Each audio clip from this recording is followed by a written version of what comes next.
आज म के कामको लागि बाहिर गएको तर डेलीमा आएर के भयो त so right guys welcome to my mini blog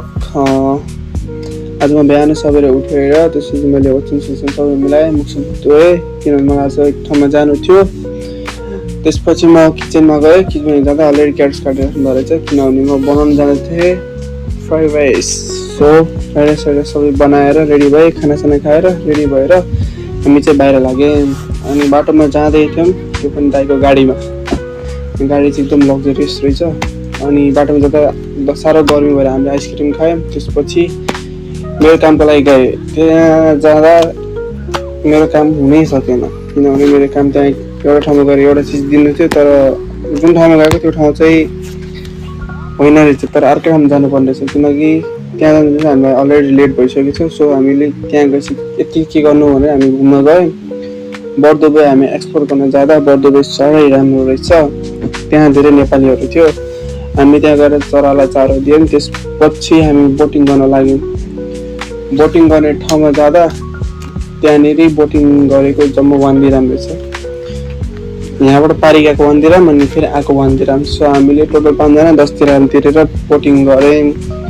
boating गर्दाखेरि त्यहाँको नजारा हेरेको यस्तो राम्रो लाग्यो कि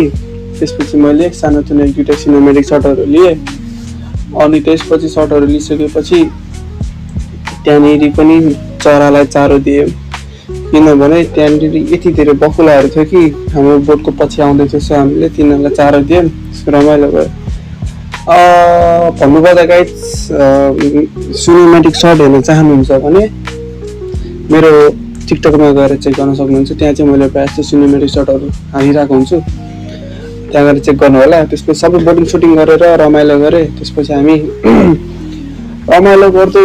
गर्दै तर घुम्यौँ अनि त्यसपछि बर्दुबे एक्सप्लोर गरेँ साह्रै राम्रो लाग्यो म चाहिँ जिन्दगीमा दोस्रोचोटि होला यो चाहिँ बोटिङ गरेको यस्तो रमाइलो भयो सबै काम गरेँ आज हामी चाहिँ घर फर्किँदासम्म त्यस्तै रातिको 8 बजी थियो किनकि तर जाम थियो जामको कारणले गर्दा हामीलाई राति ढिलो भयो 2 घन्टा जति हामी जामै पऱ्यो 6 बजी फर्क्यौँ राति 8 बजी हामी रुममा आइपुग्यौँ सो यस्तो नै हो मेरो आजको दिन hope you guys like it enjoy it subscribe गर्नु नभुल्नु होला